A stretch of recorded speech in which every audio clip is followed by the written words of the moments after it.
Good morning, everyone. Welcome to the Clackamas County Board of Commissioners Issues and Updates on April 30, 2024. County Administrator Gary Schmidt, what's up first? Thank you, Chair Smith. Joining online is Commissioner Ben West, who is remote today. Commissioner West, are you there? Yes, I am. Thank you, Commissioner. All the other commissioners are in person. Today, all your items will be for the Board of County Commissioners. First, this is not on the list, compensation for County Council. Chair, go ahead. Thank you very much. As you know, our esteemed General Counsel, Stephen Madcore, is retiring, and because of the date he came in service at a certain month and is exiting at a certain month, he is eligible for a merit increase for those few months. I'd like to thank him for his exemplary service. And Commissioners, any comments? If there are no comments, I will accept a motion of a 3.5 merit increase for Stephen Madcore during the certain months that he is eligible for that. So moved. Seconded. Commissioner Savas has moved for a 3.5 merit increase for Stephen Madcore, and Commissioner Shull has seconded that motion. Any further discussion? Seeing none, would the clerk please take the poll? Commissioner West. Aye. Commissioner Schrader. Aye. Commissioner Shull. Aye. Commissioner Savas. Aye. Chair Smith. Aye, motion passes 5-0. Stephen Madcore, again, thank you for your service. Weehaw. Gary, Thank you. what's Next, requests for consent agenda. First, Technology Services. Item 1, approval of a board order to issue a purchase order with SHI for cloud storage services through Wasabi under a cooperative contract. Purchase order value is $180,697.24 for 2 years. Funding through county-allocated ARPA funds. No county general funds are involved. Lanu Parapilli, Director of Technology Services. Go ahead, please. Thank you. Good morning, Chair and Commissioners. I'm here to request your approval for the purchase of Wasabi Cloud Storage. That is for our file servers and our application and infrastructure backups. Clackamas County has identified the need to protect all our data. That includes our file servers as well as any of the backups in our application systems.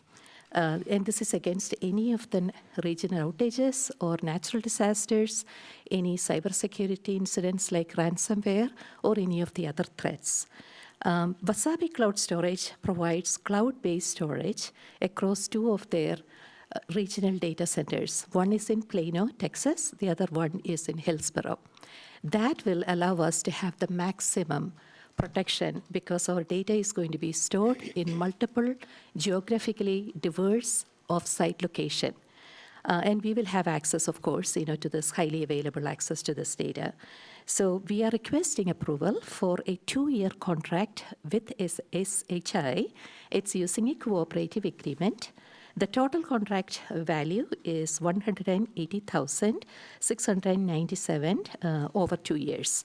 And funding is through the ARPA funding already approved by the board, and no county general funds are involved. Thank you. Thank you. Are there any questions or comments for the presenters? Seeing no objections, and thank you very much for doing this. Thank you. Next, Finance Department. Item 1, approval of a public improvement contract with Aladdin Heating for the replacement of the 105-ton HVAC unit on the Lake Road Health Center. Total contract value is $359,000. Funding is through Health Center's fund balance. No county general funds are involved. Elizabeth Comfort, Finance Director. Jeff Jorgensen, Facilities Division Director. Go ahead, please. Thank you. Good morning, Chair and Commissioners. Elizabeth Comfort, Finance Director. This morning we have 2 related contracts for your review and approval. This first one is for the actual purchase of the HVAC unit for the new health center clinic. The lowest bid came in at $359,000. The previous one that we're replacing was installed in '93, we believe, and it has served its purpose well. We did know about this when we purchased the building. This is the second time we've come to you with a major upgrade. Last time was a a new roof for $215,000, and then we have a total of almost $700,000 for both of these contracts for this new replacement of the HVAC heating unit. We did factor in a discount when we purchased this building because we knew that these two items were coming up that would be eminent that we needed to replace. So there was a reduction of about $500,000 in the asking price. So there is some compensation to offset these costs. So with your approval or questions, we'd like you consider this purchase. Questions or comments for the presenter? I do. Jeff, I was wondering if you could just give us and the public a thumbnail sketch of what an automation system is. The building automation system basically runs the HVAC system. So the new 105-ton unit on the roof, bringing in outside air, and then you have different fan units, boxes in the building that open up to go ahead and either provide you the heating or cooling. So the building automation system, what they had before was a basic system that really didn't meet their needs, and so the new system will meet our needs in this building. Okay, thank you. Any other questions? Seeing no objections, thank you. Item 2, approval of a goods and services contract with Johnson Controls for the replacement of the building automation system at the Lake Road Health Center. Total contract value is $399,500. Funding is through Health Center's fund balance. No county general funds are involved. Yeah, thank you. Again, related to the health center's new HVAC clinic unit. And as Jeff described, it's a very sophisticated control system. It's a large building, and so the cost is actually greater than the unit itself, but it does a lot more to help be efficient and effective for our customers, our clients, and our employees that will be working there. Commissioner Scholl? Yes, and I understand that this control system will reduce energy costs and will be, you'll be able to remotely monitor this building, correct? Correct. We can remotely monitor it. We can actually have all the adjustments, time of day, days off. So it's fully automated. But every morning we look at all our buildings that are automated to make sure that the temperatures are correct. Yeah, so you're going to recover this expenditure probably in the next 10 or 12 years? Hopefully, yes. Yeah, thank you. Any other questions? Seeing no objections, thank you. Thank you. Next, Transportation and Development. Item 1, approval of the 2023-2025 Climate Friendly and Equitable Communities Grant Agreement with the Department of Land Conservation and Development for the Equitable Engagement Framework for the Transportation System Plan Update Project. Grant value is $88,500 for 14 months. Funding is through the Oregon Department of Land Conservation and Development. No county general funds are involved. Cheryl Bell, Assistant Director of Transportation and Development. Go ahead, please. Good morning, Chair Smith and Commissioners. So Clackamas County is updating its Transportation System Plan, or TSP, in accordance with Oregon Revised Transportation Planning Rules. This required major update will include revisiting the vision, goals, and performance expectations the community has for its shared transportation system. Before the TSP update is significantly underway to comply with state law, an equitable engagement framework needs to be developed. This framework must include transportation planning rules, required engagement activities that fit the unique needs of unincorporated Clackamas County. The Land Conservation and Development Commission launched the Climate Friendly and Equitable Communities Program, which is where this grant funding originates, to make progress towards Oregon's statutory goal to boost housing and transportation choices and increase equitable land use outcomes. The awarded grant funds will enable work that is required by transportation planning rules for how engagement is conducted. DTD staff expects to use these funds to work with the Public Health Division to develop the required equitable engagement framework for the Transportation System Plan Update Project.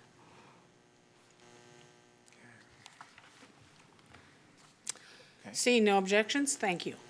Item 2, approval of an amendment to a contract with Consor North America for the Jennings Avenue, Oregon 99E to Oatfield Road project. Amendment value is $196,324.87. and 18 months for the total contract value now not to exceed $1,476,925.49. Funding through Federal Surface Transportation Program, County Allocated American Rescue Plan Act funds, or ARPA, and county road funds. No county general funds are involved.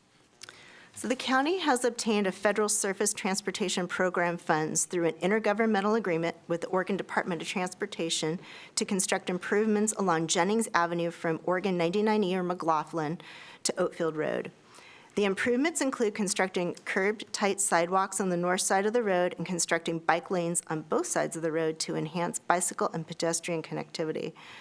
The project's construction contract was awarded, and the project's scheduled to begin construction during the summer 2024, with project substantial completion by the end of October 24. In 22, DTD amended the original contract with the design consultant to include assistance with contract administration and construction engineering services to supplement DTD's construction administration and inspection personnel. This project was originally intended for construction in 2023, but the project was delayed due to extremely high bids. This delay has found DTD in the need of additional inspectors and inspection services due to the department's limited qualified personnel and increased workload from other projects. DTD is requesting this amendment to the contract to add additional inspection services from the design consultant. Questions or comments?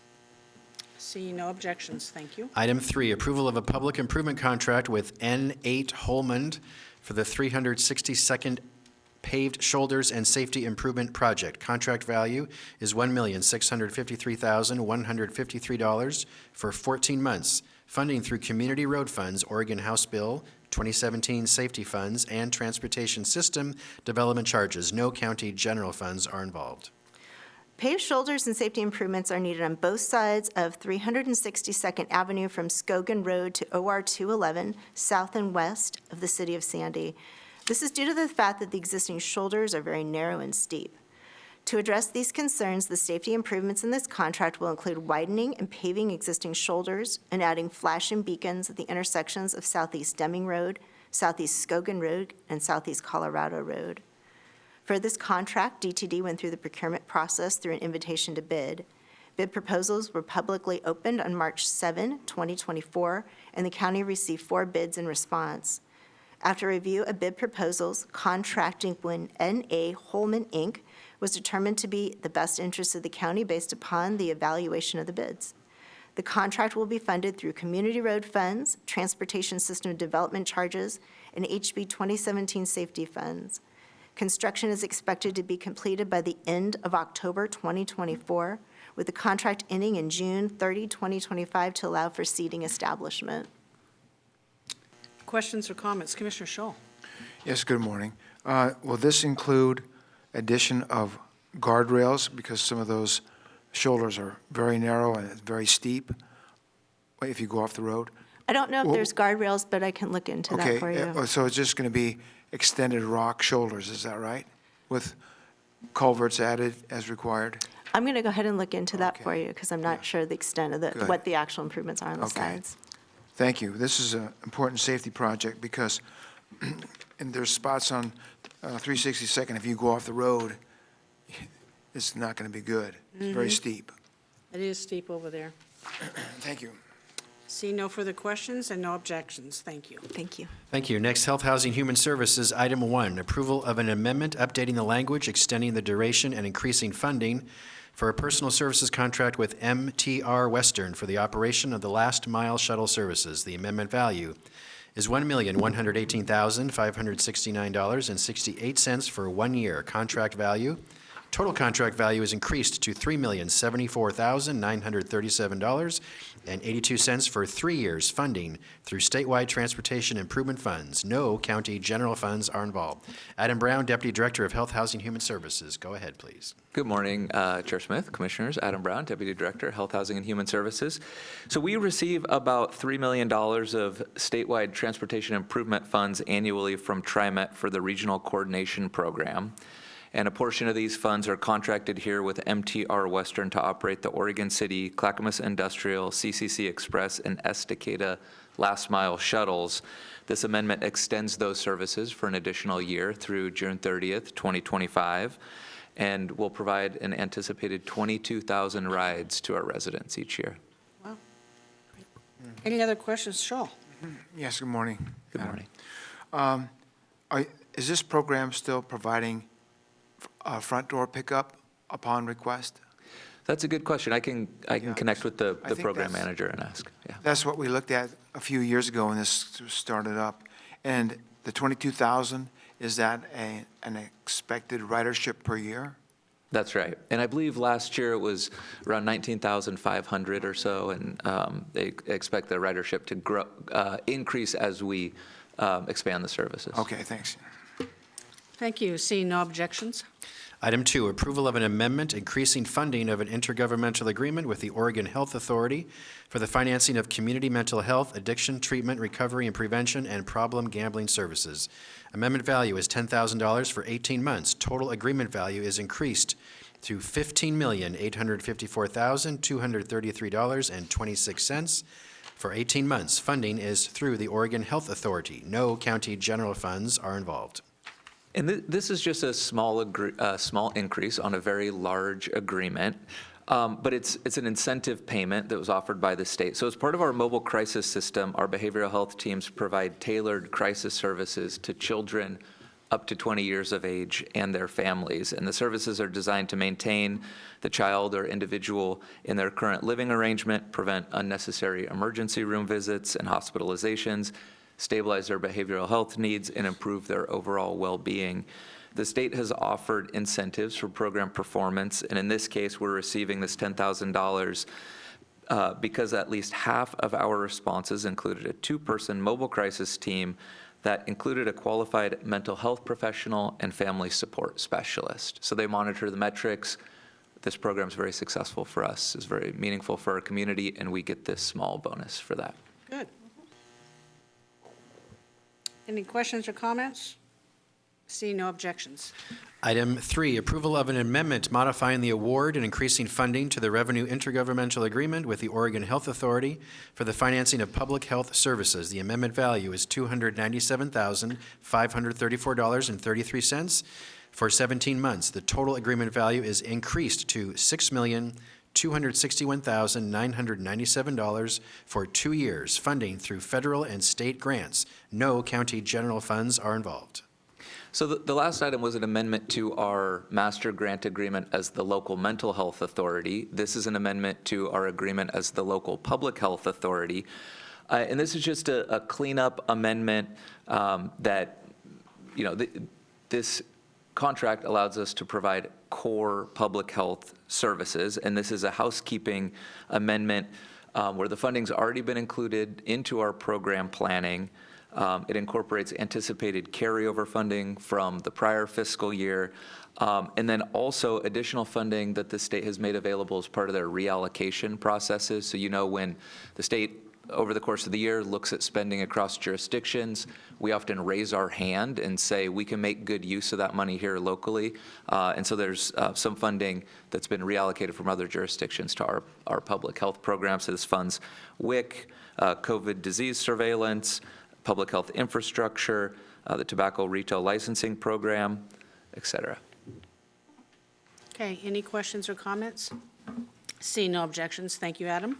Thank you. That completes the list. All of these items will be on this Thursday's business meeting agenda for your final action. Next, review of your board business meeting agenda for this Thursday, May 2nd, 2024 at 10 a.m. You'll have all the consent agenda items you just discussed and your normal course of business for a business meeting. If you have any questions on any item, please let me know prior to Thursday, and staff and I will answer it for you. Next, Commissioner Savas is asked to discuss several budget-related matters. I'll read them all, and then we'll discuss them. First, budget process and strategy to meet courthouse payments for the next 30 years. Next, definition of sustainable budget, structurally sound budget in general. Finally, definition of sustainable budget, structurally sound budget as it applies to the courthouse 30-year payoff schedule. I have Elizabeth Comfort and Cindy Becker who will assist me in answering questions, but Commissioner Savas, over to you. Thank you. I see an opportunity right now to clear up some misunderstandings that are out there. Of course, it's not a secret that this is an election cycle, and I think there are a lot of people, perhaps well-intended, that don't understand what or how we did this. And I know that last week there were some terms thrown around and maybe some disagreements, but I thought it'd be just to clear the air for the public. I'm hearing people say that we've got debt service. Well, it's a P3. We really don't have debt service. This is it's a P3, so it's more of a lease where it's not a debt service model. And I know that's not specific to my words here, what I brought up. The other one I heard is we made $15 million in cuts to the general fund. Well, not really. We didn't cut $15 million of services. So that's just some examples of some of the things. But I think the purpose and my intent of clarifying the language here, and also if there's a way of codifying our approach and strategy to paying for the courthouse, I think it would give maybe the public a little bit more understanding, and myself, to convey to the public that we have a plan, right? And I think the forecasting we did last year, the forecasting we're doing going forward is helpful, and we're looking at a 30-year kind of a forecast.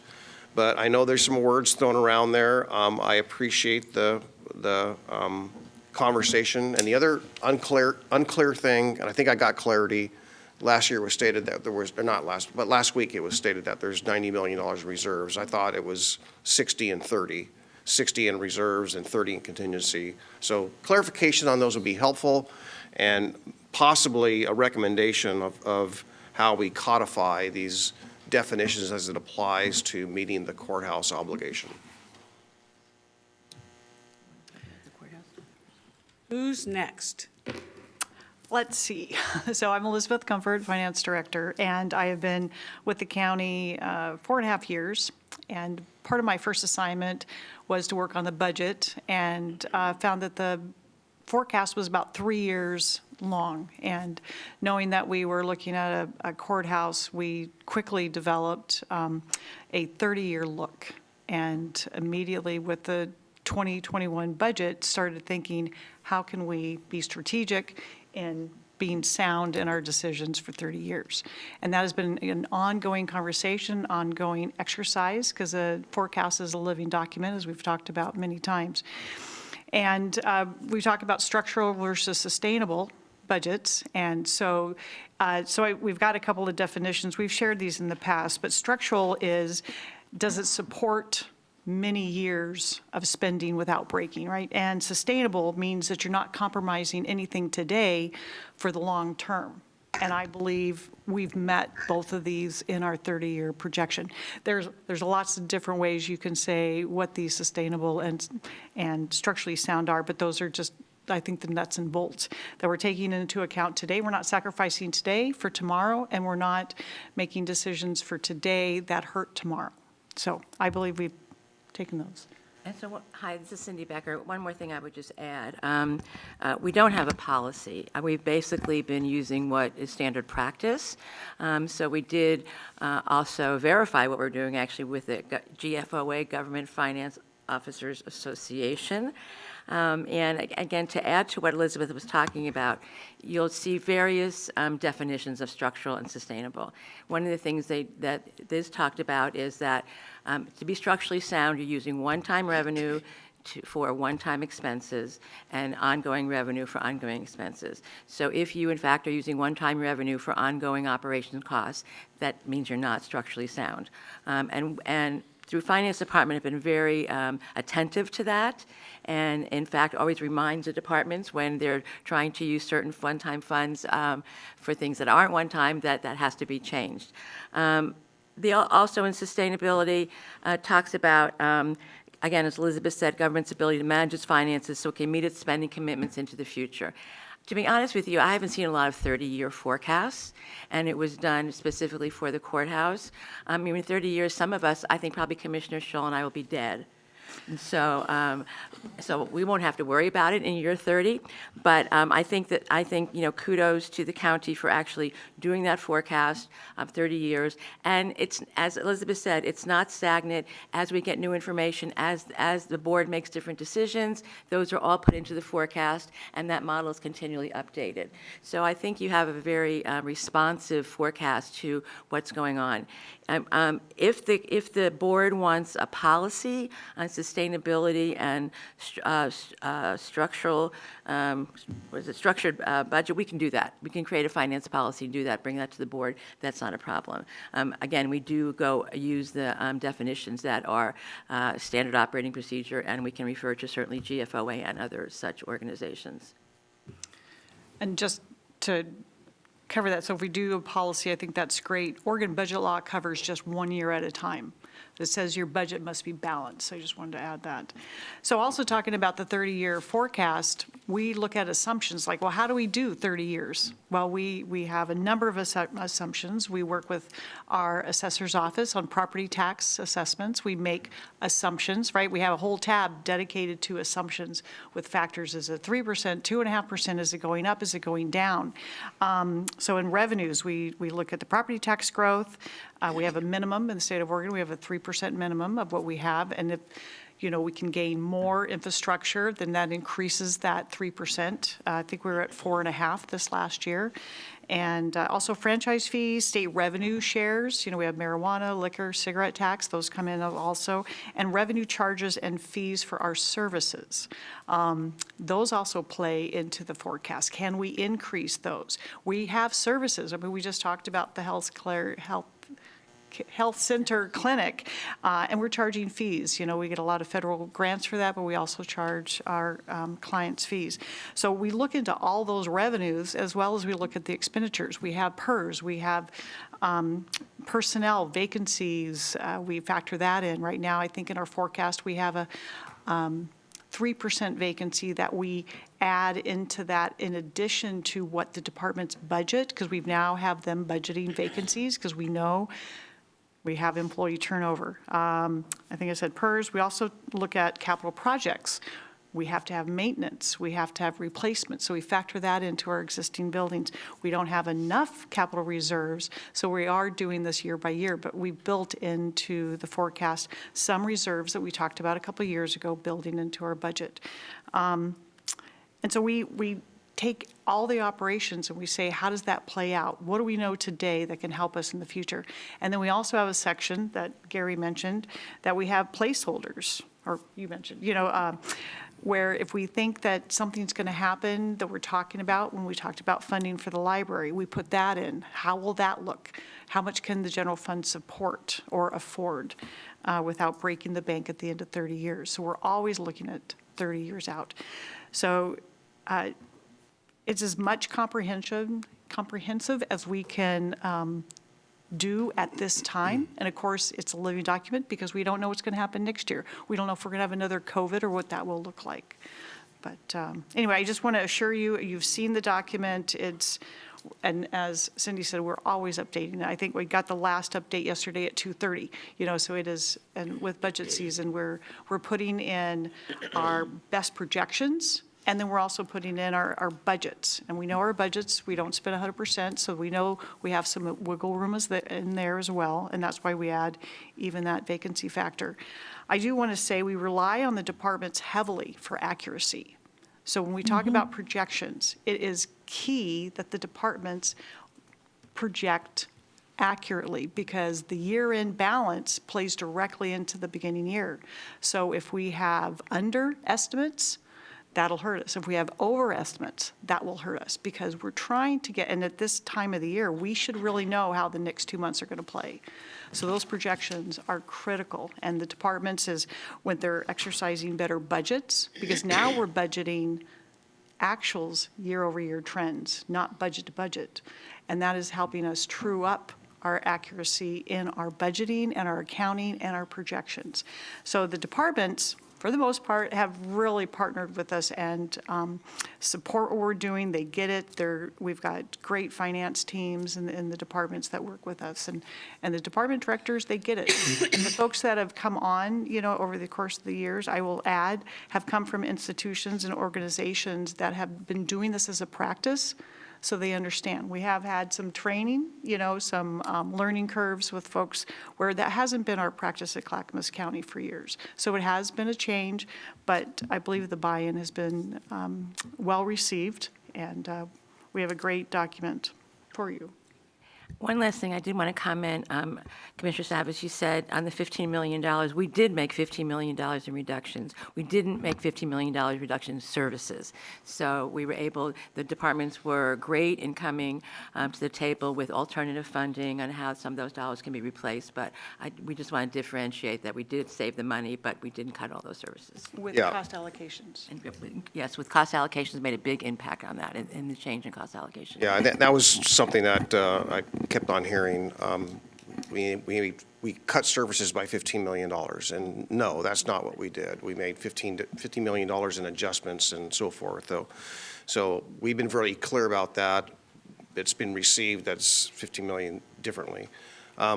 25 years ago, or 26 years ago, when I first got involved on public budgets, it was clear that the definitions of a balanced budget were broadly misunderstood. Or what an audit is totally misunderstood. People thought in government, if you get an audit and you have a balanced budget, everything's just dandy. Well, Elizabeth, the job that you acquired as financial director for Oak Lodge Water, when you came on board, they had a balanced budget. Yep. Okay, they did. They had a balanced budget, and they had an audit. But actually, they were going underwater in a bad way. So it was not structurally sustainable or sound, however you want to word it. And I just think it'd be of value to have a policy or a resolution that kind of clarifies that for the public so they understand the definitions as we use them, and also give us assurances and message out to not just the public but our internals that, hey, we are approaching this on a 30-year forecasting, which is very dynamic, as you kind of basically said. And it's important that we have the monthly reporting from all the departments, that we can adjust to that and see things as they are moving and fluid. So ideally, we get there where we have our chart of accounts, we have the monthly reporting, because we have one more department to close that gap. I think that's important that we get there. But as long as that message permeates the entire organization, especially those that are relying on general fund, the better off we are, and I think that codifying it somehow would be of value. So I don't have a particular proposal today, but maybe it's something that staff can work on to bring back. Discuss this further. Commissioner Savas, other commissioners would like to opine. Thank you. Commissioner Schrader. Yeah, I really appreciate your coming today and talking about this because, there's been a lot of misinformation out there. And I tried to take as many detailed notes as possible. And I hate to ask you to do this, but can you pull this together in just a white paper for us, a one-pager, with what you just said to us? Because I won't remember it all unless I have something in front of me because I'm a visual learner. And I think this lays it out beautifully in a way where that misinformation out there can be addressed. And it would be really helpful because ever since I've been here, we've been fiscally responsible as a county. And I think that describing it, which was my light bulb over my head as a lease rather than, Debt service. Debt service was, because these other two buildings have been built with debt service. And then the list of our underlying assumptions for what our revenue streams would be is helpful to people too. For example, I was talking to the chair recently, and we have 5 of the fastest growing cities in the state right now. So that increases, it doesn't increase personal property taxes are capped, right? Okay, I get that. But it will increase the opportunity for dollars into our revenue stream because of the growth and development we're experiencing. So there's all these factors that like I said, feed into this dynamic model that people need to understand that it's not just a spreadsheet. It's a living document. We're not making this up. I know. Well, that's part of what the problem is out there. People are making stuff up. Okay, thank you. That's all I have to say. Gary Schmidt, you have any comments? We definitely can create a policy that defines the terms, easy to do. Okay. Commissioner Savas did have a question we haven't answered yet. That is the contingency and reserves and unappropriated fund balance. The other day, Sandra said 90 million, and that was a surprise. So could you tell us what are those terms and what are the numbers? So while you're looking that up, I'm very proud of my finance staff, Elizabeth and her team. They've been working very, very hard for 5 years now, since I became administrator, to stabilize the finances of this organization. And they're doing that. And you know, people don't like change. People don't like change, including some of our folks internally, and they fight it. And frankly, I'm tired of it. We're doing what's right, what you directed us to do, what the public expects, and it's unfortunate that people challenge that internally and externally. But we have all the documents and all the paper you need to prove we're doing exactly what you expect, what the public expects, to spend the public's money wisely. Thank you. I have some questions. Seems to center around the courthouse. Does anybody know, I'm relying on your memories, when this building was built and the DSB next door was built?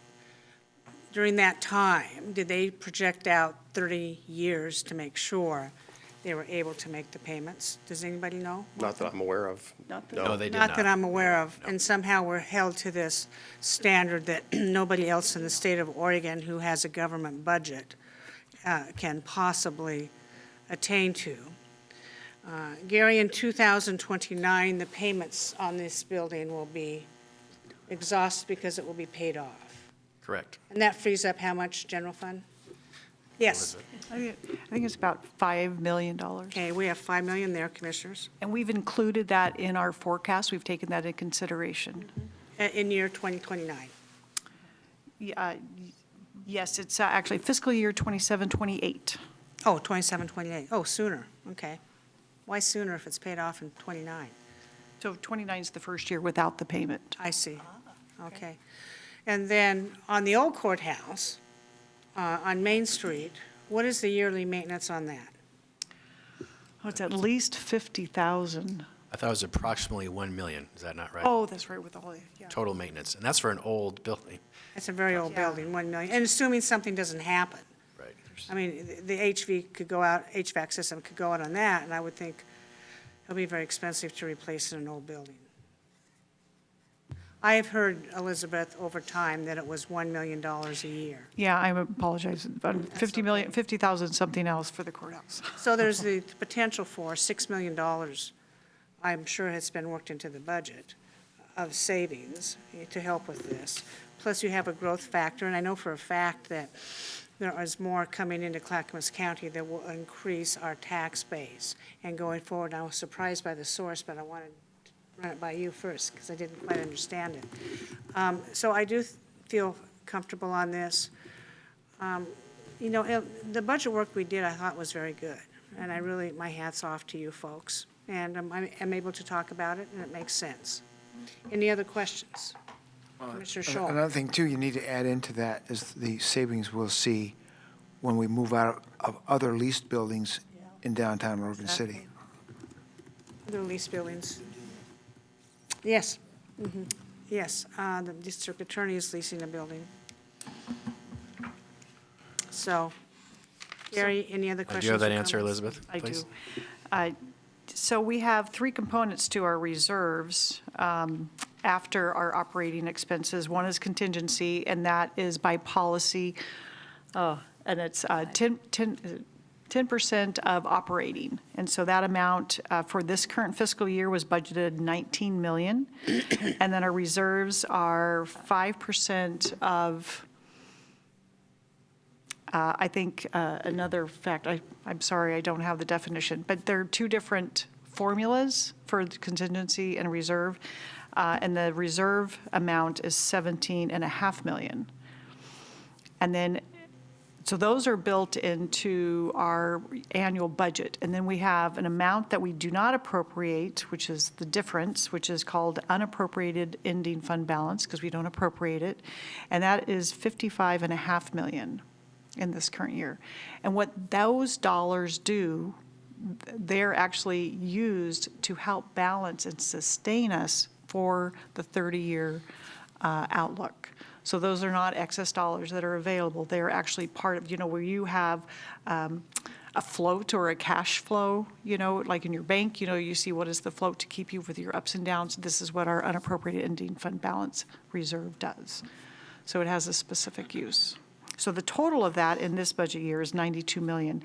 We ended last year, 22-23, at $88 million. So it's up $4 million. Yeah, so I think perhaps the confusion came in for me. I can speak for what was going through my head, is that I remember the 5 and the 10%, and the numbers that you stated, fall into that 20-ish million, 15, 16 million, but there was a 90. But as you worded it, the reserves policy, the contingency policy is that, but the total of reserves, maybe there's a different term, available resources, if you will. Not programmed, you could yeah, say. They're not right. programmed into operating. Yeah. Right, so can I just ask a clarifying question? So then when I'm understanding that is the unappropriated funds that are not allocated, but they're not under the contingency and reserve Correct. umbrella? Correct. Okay. And I do want to add, in prior years, we trued it up in this current fiscal year, 22, 23, 24. What we've done in the past is if you look back at prior budgets, we would increase. So if our policy said 10% of contingency, we would put that up 15%. The reserve was 5%. We would put that up to 9 to 10%. So what we've done now is we've limited those to policy amounts, and then we've put the whole difference in the unappropriated ending fund balance. So if you look back at history, budget over budget, you'll see that these numbers are leaner, and that's because we've trued them to the policy. And those continue through the 30 years. You'll see the contingency reserves, obviously, but there'll also be an unappropriated balance even at the end of 30 years. And that's our goal, is we want to have an unappropriated, we don't want to be down to just bare bones, right? We want to have some room, because we have to juggle what's going to happen. Next year, we could have changes, decisions come up, and so we need that cushion to allow us to be sustainable and structurally sound. Yeah, and without my last comment on this is that just the history of being here and my previous history in other districts and also my previous history in private sector is that without a forecast, you're in trouble. You need to be able to look ahead, say, hey, I need to make it to the end of the month or the end of the year. In business, you're thinking longer, obviously, but what got me in a very uncomfortable position was several years ago, 2015, 16-ish, we were using the 5-year forecast, except we operated on a 5-year forecast. And, I looked at those every year, you had a new one, and I saw some conflicts in what those numbers were year after year, and I said, wait a minute, this can't be. If we were here, then anyhow, long story short, what we discovered is that the forecast, even though I was challenged in the budget meeting, the forecast was indeed way off, and we found ourselves actually so to speak, in the red, if you will. So I'm very sensitive to this, as I want to make sure that those forecasts, which I appreciate, that we're paying attention to it. I totally understand it's dynamic, and I really appreciate the great work, and Gary, staff, Cindy, Elizabeth, Sandra, all of you for trying to get us everything in streamline and alignment.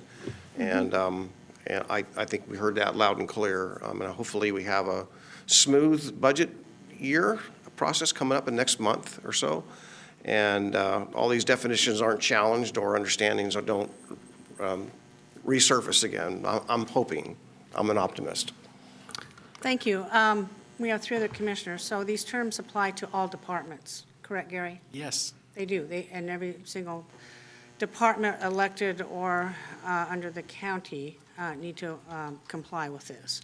Commissioner Schull, you're up. Yes, on the unappropriated fund balance, $92 million, the interest earned on that, is that used to continue to build up the fund balance? Or can you or do we have the option of using that for other needs that might come up? First, I want to clarify, the unappropriated ending fund balance in this current budget year is 55 million. 55, okay. And all the interest that is collected is counted for in interest in our Okay. revenue. And of course, as the rates fluctuate, that fluctuates as well, so. Okay, all right, thanks. Gary? I want to share that under your leadership board and prior boards, we have never touched contingency and reserves, in at least the last 5 years, not a penny. Even when we had 3 declared emergencies in 2021, we never touched contingency and reserves. We have a AAA bond rating still, which shows the excellent financial health of this organization. That's a third-party private sector company that determines that. We don't make that stuff up. So we are in excellent financial health at Clackamas County, even when we pay for the replacement county courthouse. Thank you. And that takes discipline from staff and this board, and I want to appreciate that, because I remember when we first implemented the contingency reserves policy, we had the policy, but we didn't have the money to fill it, and we slowly built that up and actually filled those buckets. And so I appreciate the discipline in which we all have, and hopefully, when I'm long and gone, that we continue on that path. But we need to have that structure, and maybe a policy might, again, support that structure going forward. Commissioner Scholl? Yeah, I might add, it takes discipline from the staff and all elected officials also. Thank you. Yep, absolutely. Gary, are all elected officials complying with the budget? Mostly, yes. That some are not? Still working with some departments and offices, yes. Okay. And they need to do that. I think that's the consensus from this board that, no one elected official or department director is an island unto themselves. It's Clackamas Way. We all work together for the common good and the wonderful outcomes that we have in this county. Any other questions on this? No. Gary, what's next? All right, we'll work on the draft policy, bring it back to the board. It won't be before budget in the next 3 weeks, but we'll do that upcoming. Thank you. Final item today is Commissioner Communications. Who wants to go first? Mr. Schrader? Actually, I really think I'll pass today. I'm just kind of trying to stay afloat at this point, and hopefully doing a good job doing it, so. Commissioner West?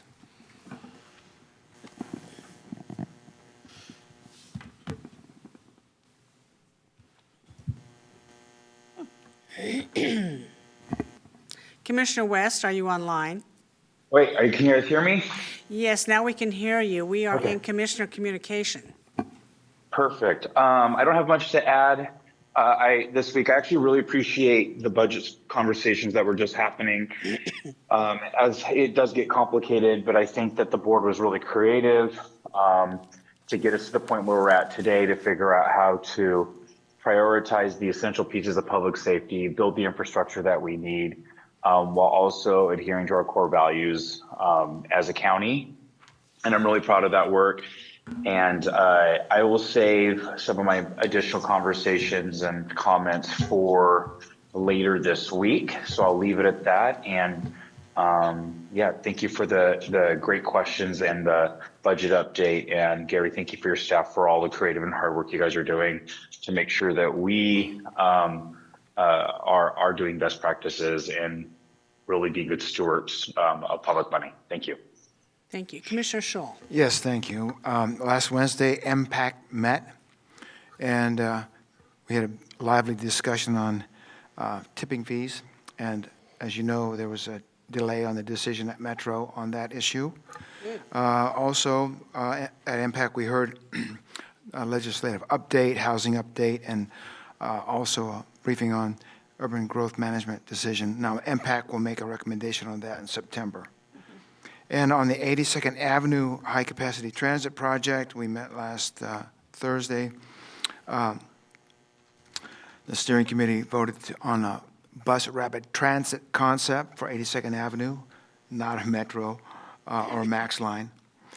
And so next step will be design consultation on traffic lanes, project development, costing analysis, and public engagement.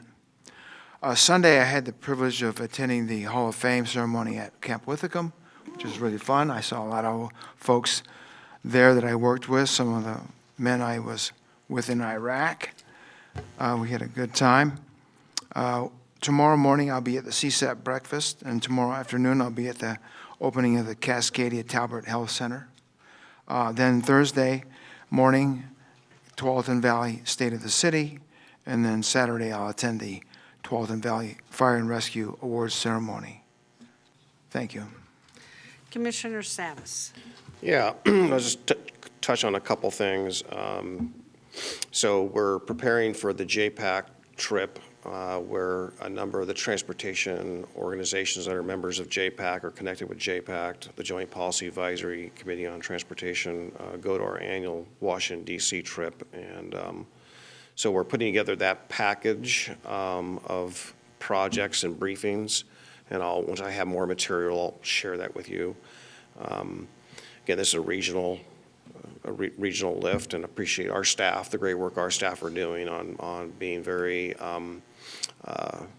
diligent and making sure that Clackamas County is being well represented. And when is that, Paul? That is the week of May 13th or 12th, so I'll be gone that entire week, and I'll be back on Monday, the 20th, or the 19th, or the 20th, or whatever that is. And do good work. Yeah, I'll do my best. The other thing that happened Thursday, apparently, and got wind of it early Friday morning and through the weekend, but I'm drilling down to figure out what it was exactly. I was told to go back and listen to the Metro meeting tape. I guess it was the same meeting you're referring to, but on a different topic. It was towards the end of the agenda, and I guess they were talking about budget appropriations and projects, and one of them was apparently a conversation about having Metro study some vehicle miles traveled, which ODOT is really doing a lot of that work right now, hopefully. They're doing a lot of that work. And also a conversation, I guess, spurred into tolling. So I'm looking into that. But it hit social media. My phone rang over the weekend here and there, and also on Nextdoor. People had picked up on it. So apparently a lot of people are watching our meetings, especially I think maybe the Metro meetings, and I don't know what drew them to that, but I didn't know it was on their agenda until Friday morning, so I got asked a lot of questions about it. I don't have all the answers, but I do want to tell you that it was budget proposals on whether or not the staff to do those things. It wasn't a decision to do that as of yet, so I'll keep you posted. An additional note on that, there has been a region-wide mailer that has gone out as far as from Washington County to Damascus and north of us. And I do have a copy of it. Oh, I'd love to see it. Yeah, and I posted it on social. What does it say? It says, well, we're considering a vehicle road mile tax, and you can click on with your Q code. And so it's out there. For them to say it's not out there, here's a mailer that went out. I don't know if it went to every single household or not, so I posted on social and asked for people to chime in to see if they got it. Who paid for the mailer? Was it I think it was Metro. Wow. Really? I think so. Okay, well, that's hard to ignore that. Maybe that explains a lot of it then. Yeah, so I think they're getting out ahead of local jurisdictions. As usual. Regarding the SHS tax, as you know, they want to make that permanent. And I did get an overall briefing from our last meeting, and the general consensus of the roundtable was, don't touch it, leave it alone, don't make it any more. In fact, maybe you want to raise the income levels, the schedules of its tax, and then Metro says, well, we need more discussion, and they extended on May 10th, we have another roundtable meeting, which is our last. They extended that meeting from 3 hours to 4 hours, so I assume they can continually to browbeat us into submission. And I picked those words carefully because that's what's going on. They didn't like what we had to say, that we didn't want to go out and make the tax permanent, so they're going to somehow have to redo it. I think it's a foregone conclusion. I think this is a dog and pony show, and they never, ever would consider adhering to an alternate opinion and other to make this tax permanent.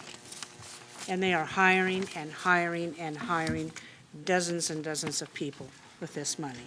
To do what? They are not a housing authority. The housing authority is rests with the counties. So it's a problem, Commissioners. It is a big problem. Thank you very much for all the good work today. Seeing no further business before this board, we are adjourned.